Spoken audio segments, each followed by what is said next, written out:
Finally, there's a new Clairin to stick into my Clairinfinity gauntlet. I have been waiting months for well, more of these things in general come out, but this one in particular. So this is an offering from the Selection Masal people, who you may recall previously sold and still sell Clairin Merlot, which is pretty darn good, and a hair bit more aggressively priced than the Vellier stuff. And it's also interesting just because it's the first Clairin to come out that was not from Vellier. So we're actually getting a little bit of a competitive marketplace now in Clairins with Massal stuff and with Clairin Saint Benevolence, which I like. I like competitive marketplaces with lots of cool stuff I can buy. Anyways, I love these things. I've reviewed every one I can get my hands on.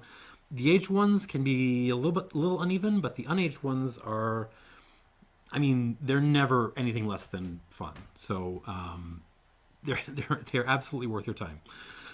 Now, so this one is from the village of Pignon. Now, this is something that annoys me a little bit about Selection Masal stuff, is that they tend to name their Clairins after these big villages with many producers. It's a little bit as if you were to name your distillery Bardstown or something like that when there are other distilleries in Bardstown, right? So that's a hair bit annoying. Other notable things about this, it does have a interesting green tint to it, which is similar to Clairin Le Rocher, which I'll talk about in a second. And also like Clairin Le Rocher, it is made from cane syrup. So basically boiled down cane juice rather than the fresh stuff. No sugar has been extracted from it. It's not molasses, but it's not fresh in the same kind of way. So the obvious point of comparison is Le Rocher here, right? So we will be keeping this little bottle in mind as we drink through this. Let me pour a little. As I said, I've been waiting for this stuff to come out for months. There was some kind of announcement. There was a label and everything that showed up deep into last year. And so I was like sitting on my hands waiting for it to come out because I love Clairin. And I'm, again, really excited to see stuff that's not Vellier coming out. And it just kept not appearing. I kept waiting on it and it kept not showing up. And all of a sudden, I was looking at the new inventory at 57th Street Wines here in Hyde Park in Chicago, which is literally a walk away from my house. And there it was, out of nowhere. And I just took a walk with new baby down there and I grabbed it. So here we are. We're going to see what it tastes like. Just a little more information on this. This is actually made not at Distillerie Pignon, because again, who would do such a thing? It is made at the Distillerie Méles Augustín Normil in the village of Pignon, and in the distinctive style of that village, with cane syrup, wild fermented, as with pretty much any Clairin I've seen so far. Pot distilled. You can actually see a little picture of the still apparatus on this. It's a very, natural winey label, because that's what Selection Masal does. I believe there is a little bit of dunder thrown into this, the same as Le Rocher. Oh God, I can smell it from here. I love Clairin so much. This is, so as with Clairin Merlot, it does have a very even-looking ABV. This is 51% alcohol by volume, which is higher than Le Rocher, and a little hidden lot number. This is lot L0421. So I'm guessing this is a 2021 batch. All right, let's get stuck into this. 51% alcohol, pot distilled cane syrup. Let's see what we got.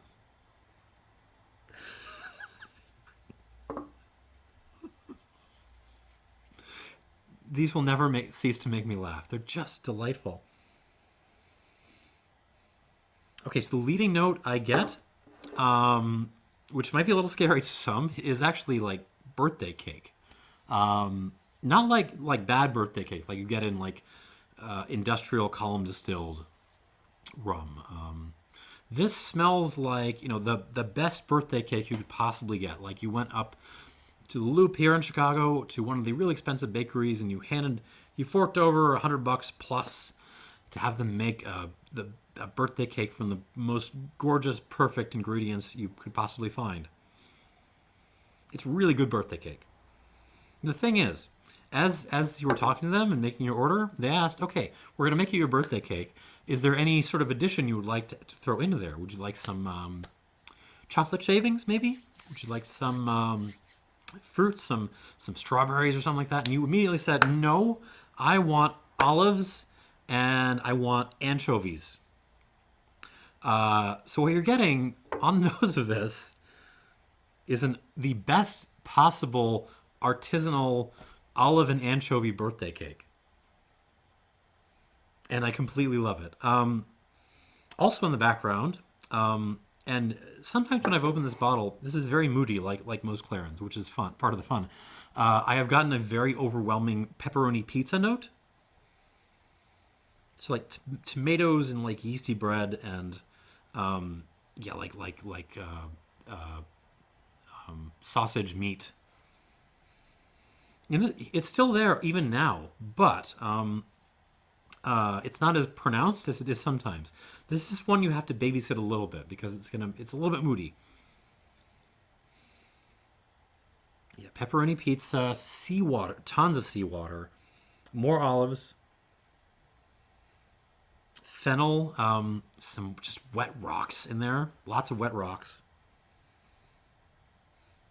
Some what is that? Like soggy leaves, but it's not like tree leaves. This is like underbrush kinds of leaves. So it's winter has come early in maybe the Louisiana bayou, and all those leaves have fallen off, and you're going to kind of pick them up and smell them.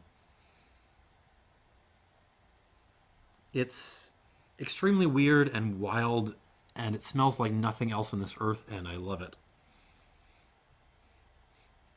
There's little hints of banana here. If you like marinated your banana in seawater, which sounds kind of fun actually. Some dried flowers, a little white pepper. Very interesting, very intriguing. Stylistically, there's that confectionery note which you get in Le Rocher, but this feels much. How do I put this? Much kind of fatter than Le Rocher. Le Rocher is very precise and clean in its delivery. This is not. This is like, yeah, birthday cake covered in like rotting crap, and I love it. So stylistically, this kind of feels like an in-between point between maybe Le Rocher and Vaval for me, which is not a bad place to be at all. Okay, on the palate with this, Clairin Pignon from Distillerie Méles Augustín Normil.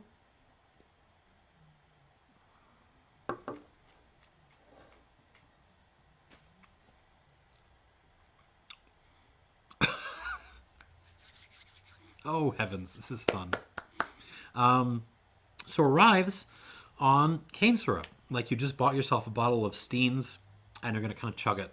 But then it evolves into this like bomb made of olives and brine, pepper, lots of pepper, peppermint, like peppermint leaves, not the essence, like actual leaves. Some chewing gum, like double bubble. There's a lot here.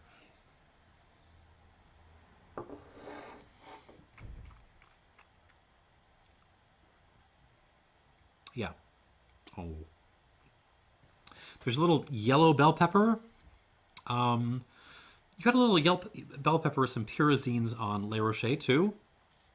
Here it's a little bit cleaner, a little less, a little more restrained and pulled back. Tomatoes, sun-dried tomato, seawater again. Some salted licorice, and then this long evolution in the mid palate into the finish, into this kind of like sweet and sour sauce meets ginger meets ground pepper thing on the finish.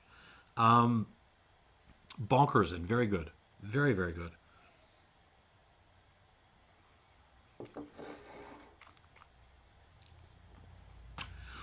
If you were to critique this, you would say maybe it isn't quite as balanced, as poised as some of the other Clarins, and even something like Le Rocher, which is just very kind of exacting in its delivery. But it feels like there's a little bit more going on here too, even if it's a little more kind of dirty about it, in a good way. All right, so I'm going to give this a couple squirts of water. Let's say 2. Yes, it is 51%. So some of you are probably wondering, I usually have these on opposite sides, and today I just don't. I don't know why. Probably because I didn't have a lot of time setting this up. Yeah, Clarins are just some of the most amazing spirits on Earth. I don't know what makes them work. I don't know if it's the wild fermentation, the small distinctive cane varietals they're using.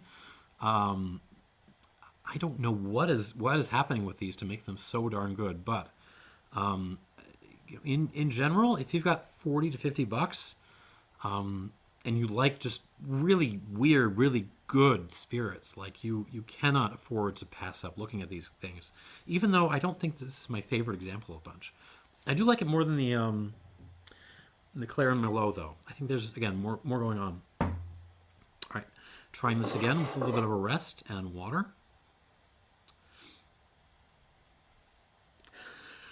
Oh, this is my happy face.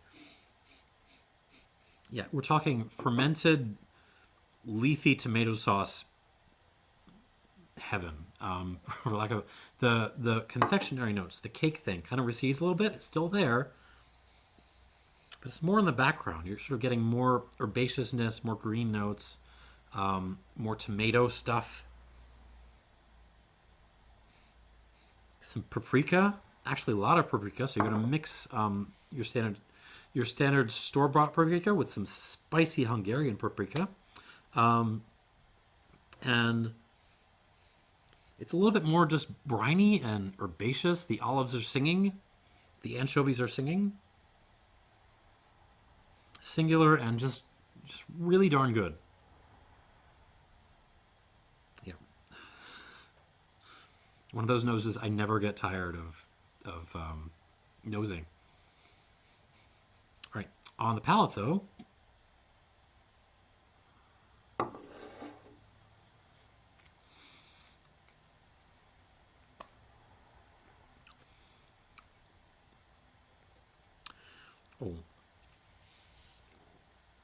so we're keeping that cane syrupy thing on the front end, but it's much more herbaceous now. The herbs, the olives, the seawater is all arriving much earlier now that I've added some water. And then it immediately turns kind of like funky sour and extremely spicy on the finish. We're past black pepper here. This is more like but it's so sweet. It's almost like Scotch bonnet peppers, so a slightly sweeter kind of pepper.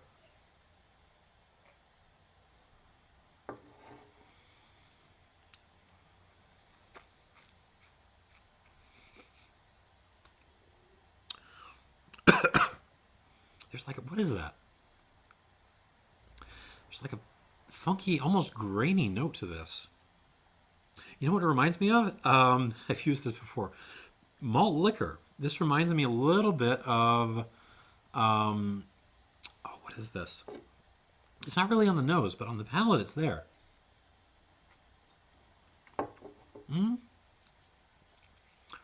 Initially I was thinking Hurricane, but no, on the palate. There's a little bit of Old English 800 going on here, which I appreciate. OE was always a good one. I mean, it wasn't, but you know what I mean. And beyond that, we're talking rocks and, pepper, both some earthy black pepper, but also the Scotch bonnet thing. Like leaves, herbs, mixed herbs. licorice, lots of licorice, and like a green tomato kind of note. Oh, these are always so good and so weird.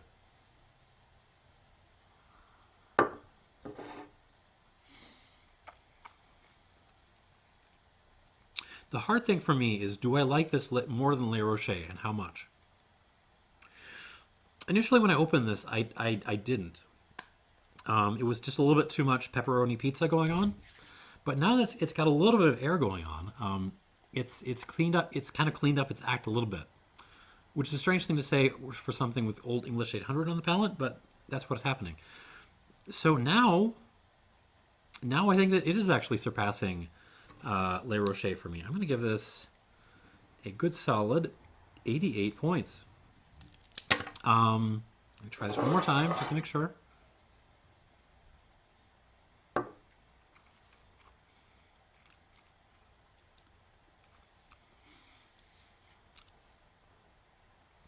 Yeah, there's just too much stuff going on that's good and fun and delicious for me to not kick this into a slightly higher score.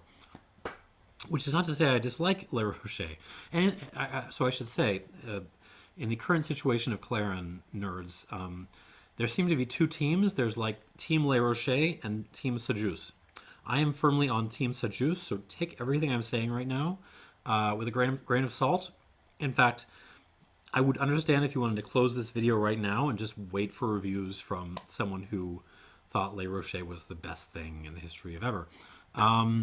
But yeah, I'm going to give this 88 points out of 100. I really like this.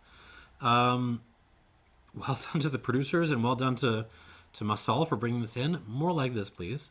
And if you see it, even if it just happens to sneak into your local shop randomly without any word from the distributor, give it your consideration. Thanks for watching, and cheers.